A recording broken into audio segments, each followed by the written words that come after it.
What does it mean to be Israel? Are only Jews Israel? Is being Israel a bloodline, or is it a mission and an obligation?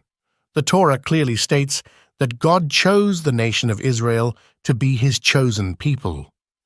Yet, what were they chosen for? Moses says that Israel is a nation of priests. Isaiah states that Israel was chosen to serve as a light to the nations.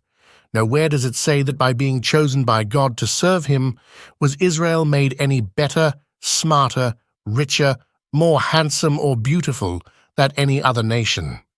While it is written that Israel has been drawn close to God, this closeness does not mean that every single Jew enjoys an intimate relationship with God and a communication with him superior to everyone else. The meaning of being a chosen nation has fallen victim to an awful amount of misinterpretation, much of it based on racism, prejudice, and arrogance. The Torah teaches that Israel, as a nation, was chosen by God to serve as his agents to bring about change in all of humanity. This mission for Israel includes all the descendants of the biblical Jacob, divided as they have been into the 12 tribes.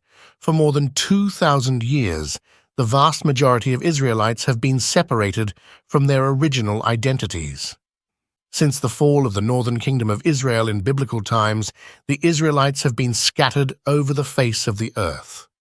Now, over 2,500 years later, the modern descendants of the biblical Israelites are most likely to be found in every country and nation on earth.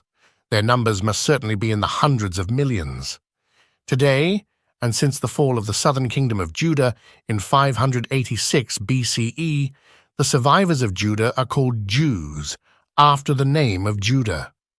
However, it is biblically clear that Israel and Judah are not synonymous terms. Judah is only one of the 12 tribes. Judah is only 1/12 of the nation of Israel. Even though the other tribes may indeed have been separated from their identities, they are still, nevertheless, part and parcel of Israel and still subject to the calling of God to be a chosen people and a light to the nations. God does not need the other tribes to be Jewish in order to continue using them to further his divine plan for humanity. Although Israel might not know itself, God still knows who they are and uses them accordingly as his tools to direct and guide humanity. For a nation of priests, it becomes vital for one to understand what specifically a priest is supposed to be and what he is supposed to do. What is the essential role of a priest? In Torah tradition, the priest stood between heaven and earth and served as the conduit to balance the two, bringing them into harmony. Later, Jewish tradition ascribed the attribute of pursuing peace to the first high priest, Aaron, Moses' brother. Tradition exhorts us to be like the disciples of Aaron, to love peace and to pursue it, to love people and to bring them close to the way of God, Torah. To be a light to the nations, to be a faithful and functioning member of a nation of priests, one must thus follow the attributed role model of the first high priest Aaron. The priest must pursue peace, love people, and seek to assist them to live better, more natural lives in accordance to natural and universal law, Torah. This obligation is incumbent upon all Israel, all 12 tribes. The one who embraces this obligation and indeed pursues peace, building bridges and seeking the betterment of humanity is fulfilling the role God designed for Israel. Regardless of whoever a person may be, regardless of one's background, one's present religion, or any other cultural, ethnic, or national identity, those who act as Israel is supposed to act are in fact acting as Israel. Such committed human beings are fulfilling the role and purpose of Israel. They are acting as the conduits for making peace between heaven and earth. We may indeed call these individuals spiritual Israel.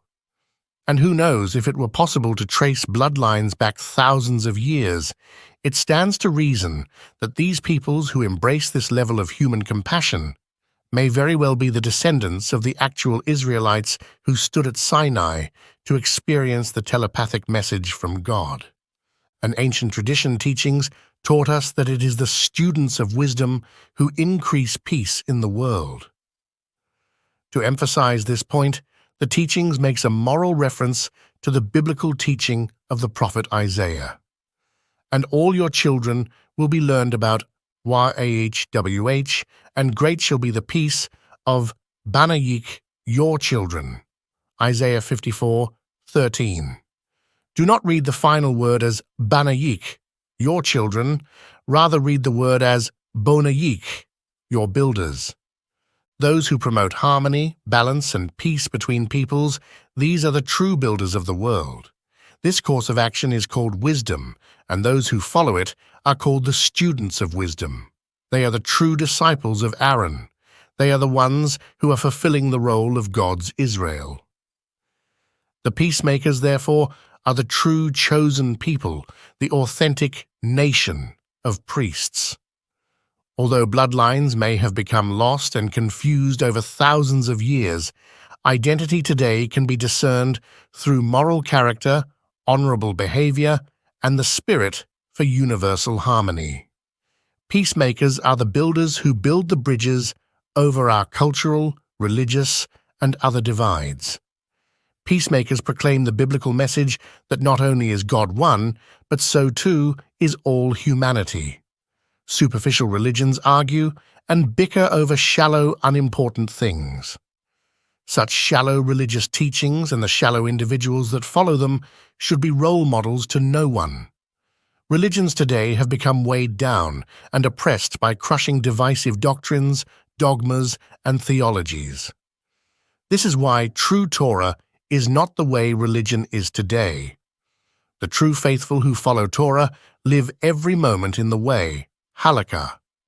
They should never allow themselves to be called or to be otherwise identified with the superficial, shallow, and hollow expressions of an interpretation of Torah, which has no basis or source in the truth that Torah itself represents.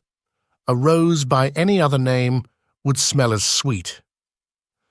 A faithful priest, disciple of Aaron, regardless of who he or she is still the one who is faithfully executing the role of Israel and is being a light to the nations. Such a one does not have to be a Jew. There are still 11 other tribes from which one can originate. Such an Israelite is recognized by the building of bridges and the making of peace. God has his ways. God knows his own. For the sake of a united spiritual Israel, we too should put aside all our superficial differences. Instead of focusing on what divides us, we should instead focus on working together to bring peace, harmony, unity, tolerance, and enlightenment to all of God's creation. This is what it means to be a member of a nation of priests and to be a true tool in the hand of God. This is what defines God's Israel. Spirit is thicker, deeper than blood. In Messianic times, this is how the lost tribes will be identified and welcomed home. Written by Rabbi Ariel Bar to Zadok.